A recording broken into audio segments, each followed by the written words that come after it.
Bueno, está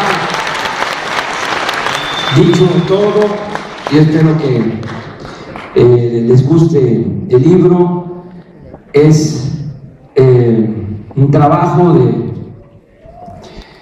bastante tiempo y sobre todo de un trabajo hecho a la par de otras actividades. Hice este libro en año y medio, desde luego lo tenía, como suele pasar, en la cabeza. Un tiempo atrás estuve pensando, porque por don Daniel precisamente me interesó mucho la época de la República restaurada, que la estudié a fondo, trabajé ese periodo, pero tenía pendiente del porfiriato. Ya tenía algunas fichas desde hace años y ahora me dediqué a trabajar este libro, año y medio, en situación muy complicada, porque estamos, como todos sabemos, construyendo Morena, estamos defendiendo, y eso es lo más importante, los recursos naturales del pueblo y de la nación, y al mismo tiempo me dediqué a trabajar este libro. En las giras, muy temprano en la mañana, dedicaba tiempo al libro y terminaba los recorridos, y por la noche, cuando tuve el problema de salud, ya estaba el borrador. Cuando salí del hospital, pregunté, entre otras cosas, al médico si podía yo hacer trabajo intelectual, que no me afectara. Me dijo que no, que podía hacerlo, pues que no me iba a afectar. De aquí abro paréntesis para recomendar de que nos cuidemos, que sí existe el estrés. Yo pensaba que era una exquisitez, de que mi burguesa fresa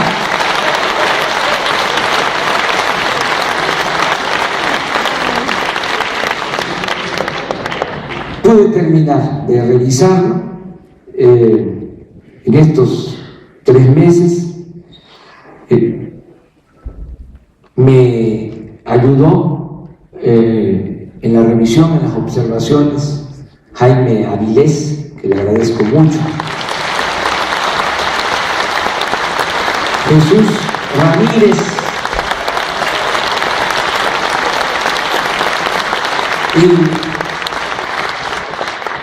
Laurita Nieto, que es un ángel de la guarda.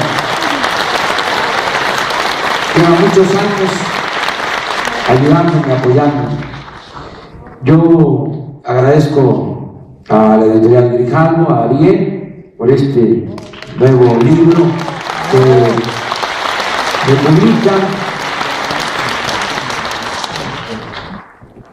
Hay algo que yo quiero plantear aquí con toda transparencia, porque creo que no tenemos nada que ocultar.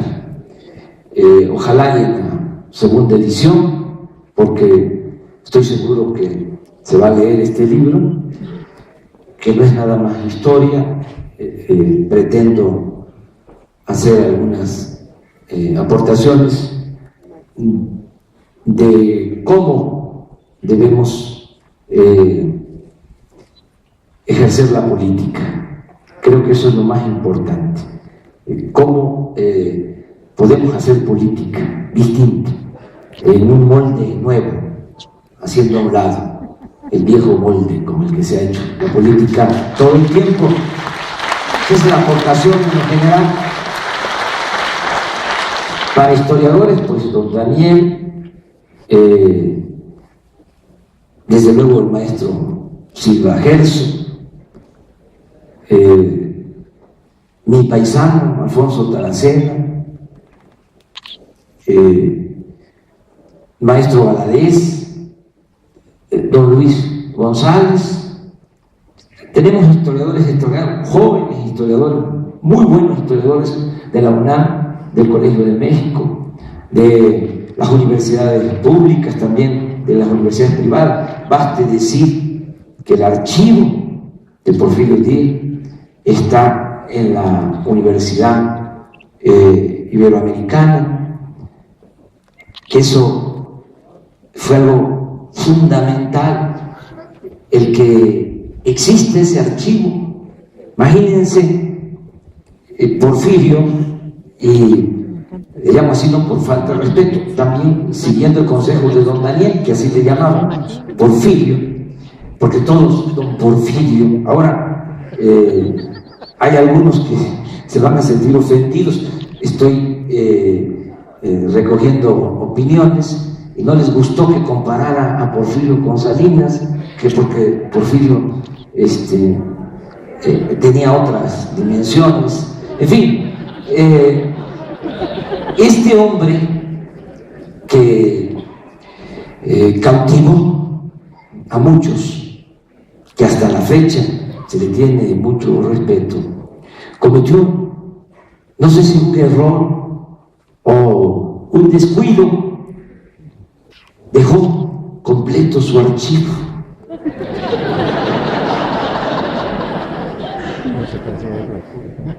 Un familiar de él entregó el archivo a la universidad, creo que primero a la UNAM, luego a la Universidad Iberoamericana, y dejó todo un tesoro, porque yo considero que Porfirio Díaz es el gran maestro de la simulación, del doble discurso, de decir una cosa y hacer otra, de respetar la Constitución en la forma para violarla en el fondo. Y por ese archivo nos enteramos de cómo realmente era. Allí en ese archivo está el telegrama de Mátalos en caliente. En ese archivo hay mucha información. Entonces, regresando, el propósito es una aportación en lo político, básicamente. En este ejemplar, en este libro, decía yo que no hay necesidad de hacer las cosas mal. Nosotros no tenemos necesidad. La editorial es muy seria, siempre lo ha sido, y hay una foto atrás que está como borrada, y yo no quiero que se vaya a interpretar que es censura. A ver si para la próxima se corrige en la segunda edición. Es Mario de Constanzo. Entonces no podemos nosotros, a lo mejor fue un error, o así está la foto, pero que se aclare. Así está, que así está, pero pues componerlo, porque yo no quisiera, o sea, ya nos han acusado de muchas cosas.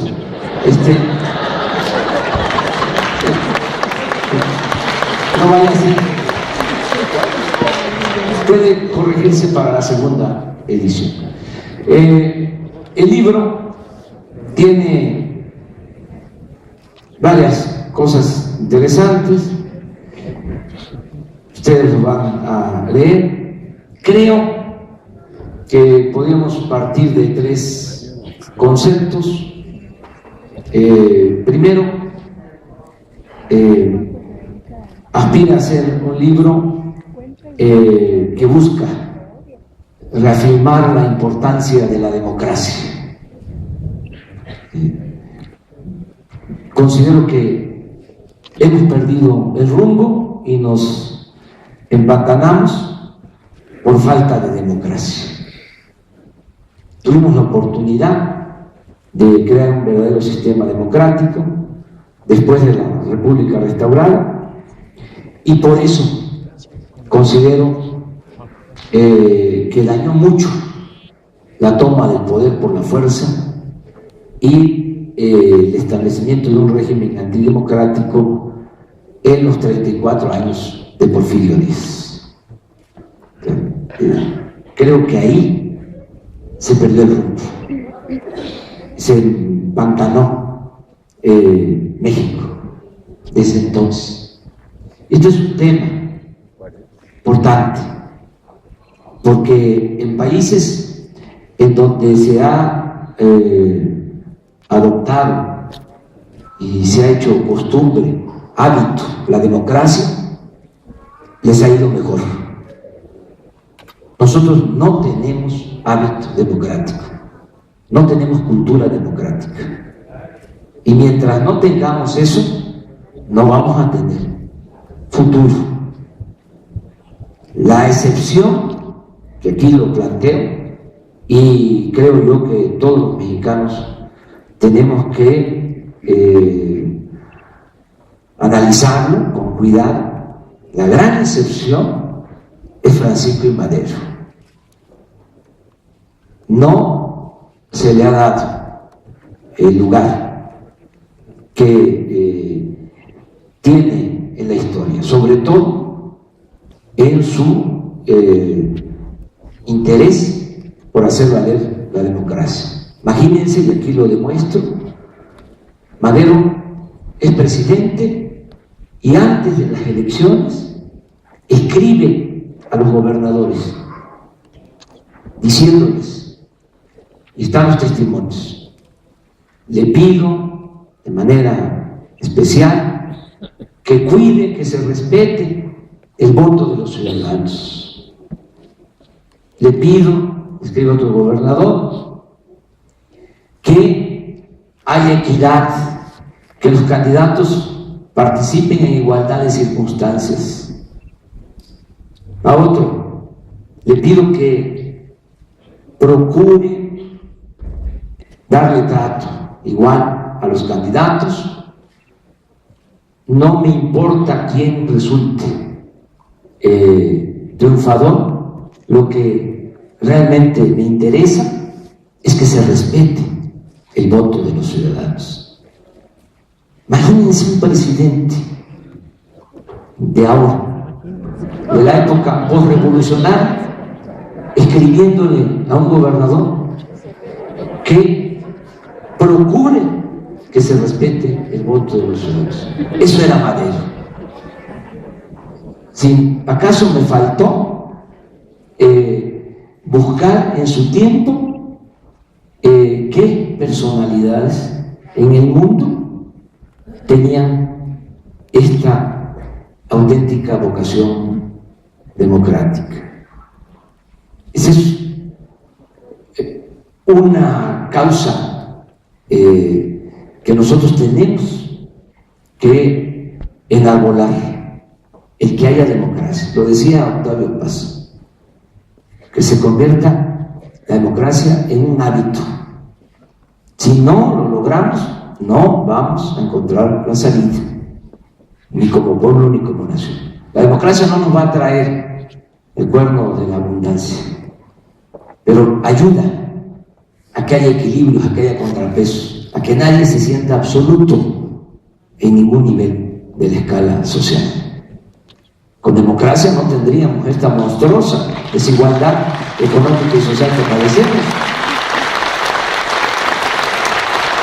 Entonces, ese es un tema que se trata en el libro. En esto fallaron los gobiernos revolucionarios.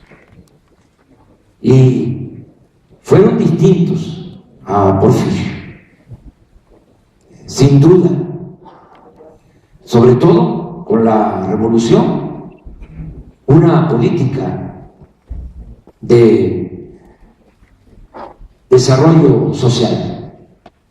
Casi todos, con la revolución se recuperaron los bienes que Porfirio había entregado a particulares extranjeros, se recuperaron las minas, se recuperó el petróleo, se distribuyeron las tierras, se avanzó en eso. En el terreno democrático, nada. Lo que decía don Daniel, ya no era Porfirio, sino doña Porfiria. Y ese es un tema que tenemos pendiente. Lo segundo que trata el libro, que yo creo que debe también ser un elemento a conseguir, un objetivo para hacer los cambios en el país, es el de la honestidad. Democracia y honestidad. El caso de Porfirio Díaz está demostrado que al amparo del poder público se hacían grandes negocios. Por ejemplo, se venden acciones del ferrocarril de la Ciudad de México a Veracruz, el primer ferrocarril que se construye. Empieza en la época de Juárez y termina el presidente Lerdo. Y con Porfirio se venden acciones del ferrocarril y se venden acciones a 3 personajes, uno de ellos que 6 meses después de hacer la operación fue testigo de la boda de Porfirio y de Carmelita. Y se les venden las acciones a un precio inferior a como estaba en ese momento en el mercado de Londres. Nada más con la compra de las acciones baratas para venderlas después a precio elevado, ganan una fortuna, hacen un jugoso negocio. Esto recuerda la época de la indemnización por la expropiación petrolera. Tú lo manejaste bien, lo trabajaste. Don Jesús Silva Herzog hablaba mucho de eso, de cómo hay una negociación secreta para pagarle a la compañía El Águila lo que tenían que darle por la expropiación del petróleo, y un funcionario del más alto nivel en ese entonces filtra, primero compran, que no valían nada las acciones, las compran, y luego filtran de que ya estaban a punto de que les pagaran y se van las acciones para arriba. O sea, ese tipo de negocios. Bueno, la corrupción en el porfiriato, la corrupción en la época posrevolucionaria y la corrupción en el periodo neoliberal. Si hablamos de las 3 etapas, porfiriato, los gobiernos posrevolucionarios y el llamado neoliberalismo, el tiempo del neoliberalismo que yo llamo neoporfirismo, no hay comparación. Eso que tú decías es cierto.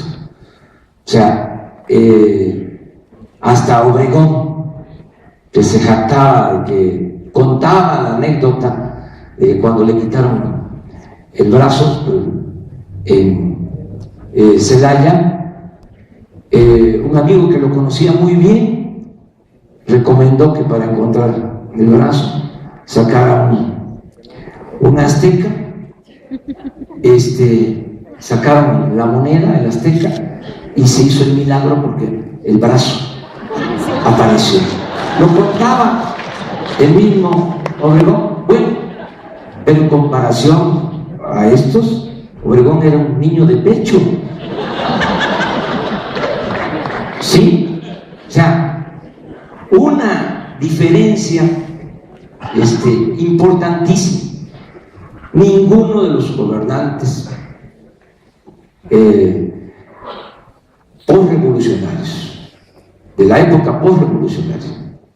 Hay alguno ahí que dio contratos, riesgos, no voy a mencionar, pero por lo general no se atrevieron a hacer negocio con los bienes del pueblo y de la nación, como lo han hecho estos. O sea, atreverse a entregar las tierras, las aguas, los ferrocarriles, los bancos, las empresas públicas, las minas, el petróleo.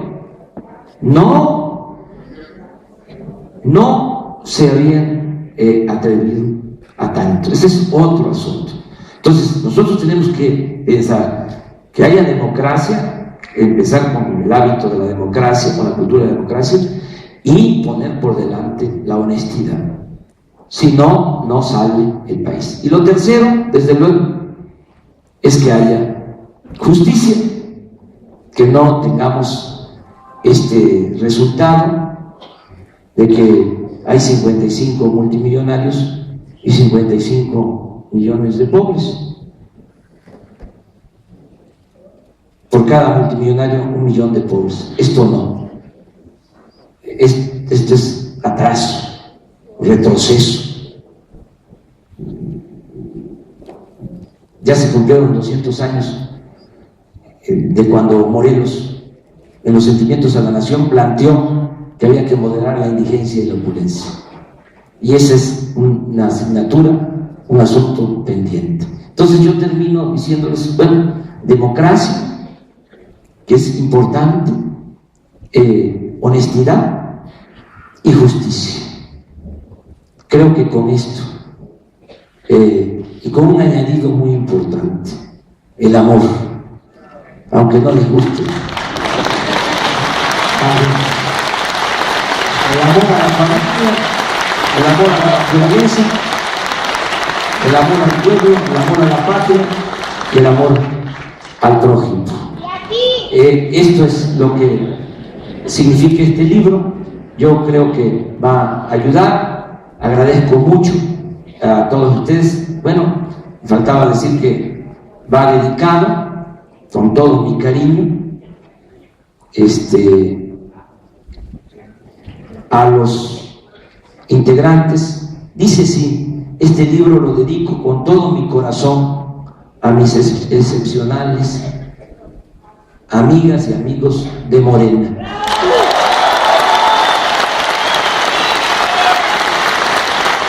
Lo dedico también a quienes no están en Morena, pero de manera muy especial, porque estamos iniciando algo nuevo, una nueva etapa, y muchos se han atrevido, no pierden la fe, no pierden las esperanzas. En estos momentos asiagos de depresión, que no es para menos, por la tremenda crisis económica, por la crisis de bienestar, por la decadencia, es realmente reconfortante, muy estimulante el que haya muchos mexicanos en todo el país, hasta en los pueblos más apartados, que no pierdan la fe, que no pierdan las esperanzas, que sigan luchando hasta que logremos entre todos y desde abajo la transformación que necesita nuestro país. Agradecerle mucho, como me estuvieron bombardeando bastante Lorenzo y Elenita, me voy a desquitar. Agradecerle a Lorenzo, el mejor historiador que hay en nuestro país, con sus palabras, y agradecerle a la mejor escritora de México, Elenita Poniatowska. Tengan para la prenda. Muchas gracias de todo corazón. Muchas gracias.